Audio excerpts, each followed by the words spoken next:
we have a conversation about what these big changes that are happening that affect how we do business and how we connect with consumers. What I'm most excited about now is when you think about the industry and you think about silos actually breaking down between agencies and media owners and clients in a whole new way.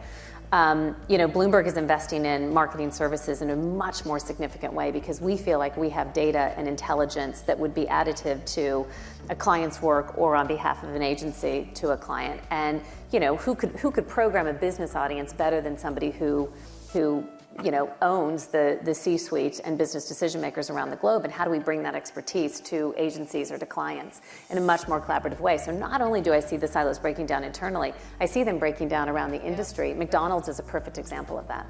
There was this class of people that wasn't being catered to, that did travel, that did have more eclectic tastes, whether that was in film or fashion or food or in publishing.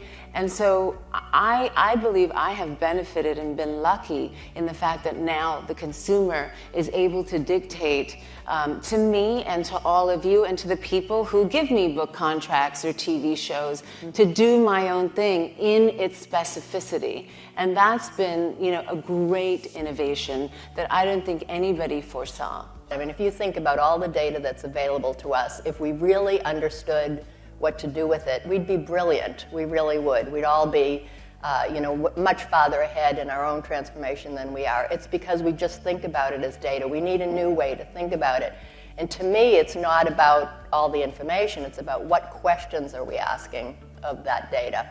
We need to learn from millennials, which I think all of us are doing, but we need to make sure that the millennials, that we're helping them learn because they're now taking on leadership positions. So I think one of the solutions is to really think about inside our organizations what we're doing to create constant learning cultures. That's important for an environment of constant change, but it's also important for us to think about the people who are kind of coming up into leadership positions. You're using their time wisely. Whether it's the 10 seconds they're giving you before they watch the cat video on YouTube or whatever, you're using that space in whatever way you can find to help them so that they get a takeaway. So they're not saying I have to go through this ad because this person is selling me shoes or perfume or spices. It's something that they get out of it, whether they buy your perfume or shoe or spices anyway. Right.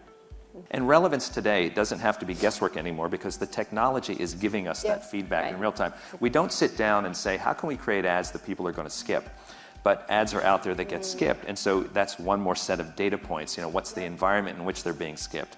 Is it time of day? Is it type of program? Is it position on the site? Is it the creative itself? There are all kinds of iterative learnings. Now you get inundated with the data. That's where the analytics come in, and so you get to the insights that well done. Presumably bingo. help you. But back to the measurement get to a smarter approach. And we as an industry, I think, just have to do a better job of laying out the welcome mat for the next wave of great creative talent. And thank you for joining us for CEO Connectors.